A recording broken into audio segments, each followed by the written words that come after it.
Сәлем, құрметті оқушым, каналыма қош келдің.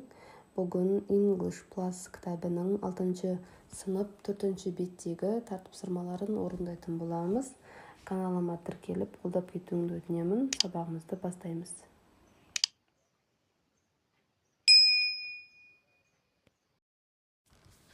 Төртінші беттегі тапсырмалар қайталау сөздерімен өтеміз.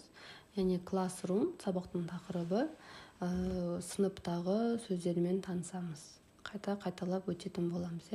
I can describe my classroom. Мен өз сыныбымды сипаттап айтып бере аламын.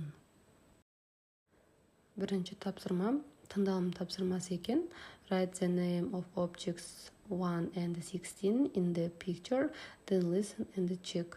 Суретте берілген сандар бар және де сөздер бар. Сол сөздерді сандармен сәйкестендіріп жазып шығасыздар. Мен сіздерге санымен жазып отыра алмаймын, сөздердің аудармасын айтып берейін, өздеріңіз белгілеп аласыздар.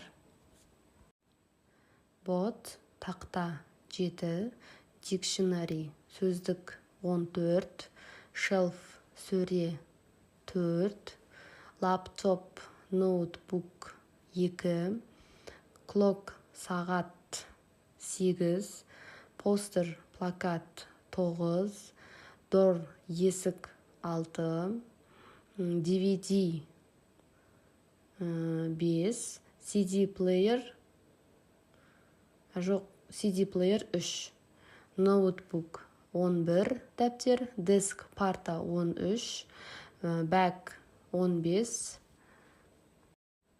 пен, ручка 12, чея, орындық 10, рулер, сызғыш қайда? 15 сызғыш, 16 bag. Енді екінші тапсырма. Look at the picture again and read the sentences. Write true or false. Суретке қайтадан қара және де сөйлемдерді оқы. Write true or false. True немесе false. Дұрыс немесе қате түрін белгіле дейді. Суретте көріп тұрғандарыңыздай under, in деген бар, under астында, in деген ішінде. The DVD is on the shelf. DVD сөренің үстінде тұр. Дұрыс, дұрыс. Біріншісі true. Екіншісі the laptop is next to the DVD. Лаптоп, ноутбук DVD-дің жанында тұр. Дұрыс, демек true. Үшінші the shelf is near the poster. Сөре постердің плакаттың жанында тұр. Ол жерде тұрған жоқ. Екеуі екі жақта тұр, демек false. The poster is under the clock. Сағаттың астында плакат тұр. Дұрыс, true. The notebook is in the bag. Дәптер сумканың ішінде тұр. Жоқ, дұрыс емес, false. The door is between the clock and the board. Есік сағат пен тақтаның арасында тұр. Жоқ, олай емес, демек ең соңғы сөйлем false. Үшінші тапсырма. Write sentences about the picture with the words in the box.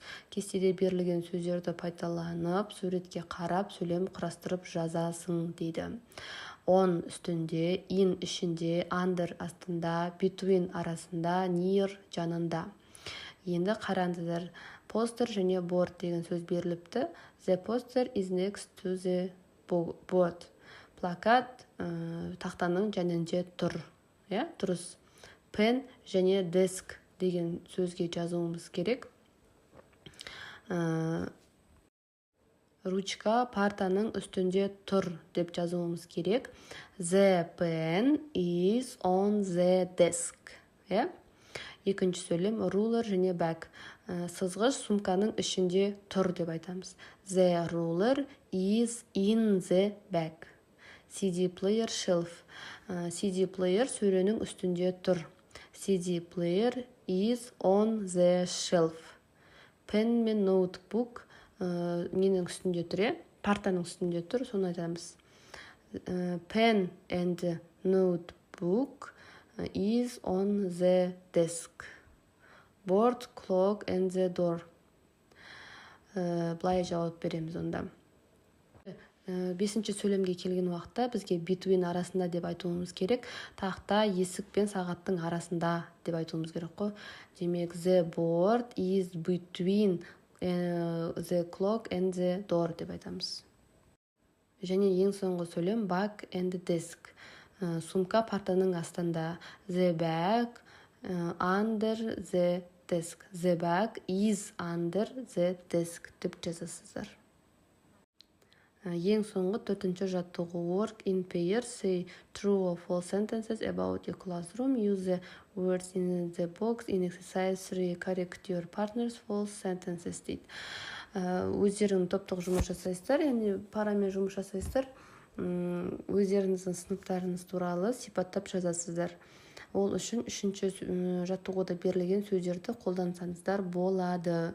Яғни бір-біріңіздің сөйлемдеріңіздің true немесе false, дұрыс немесе қате екенін анықтап жазасыздар. Мысалы берілген.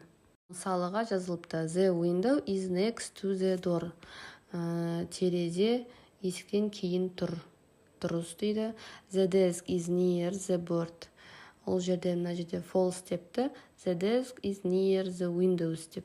Дәл осылай өздеріңіз дұрыс емес екенін анықтап жазасыздар. Жалпы айтқанда өздеріңіздің сыныптарыңызды, кабинеттеріңізді сипаттап жазып үйренесіздер. Осымен біздің сабағымыз аяқталды. Келесі сабақта кездескенше сау бол. Каналыма тіркелуді ұмытпа.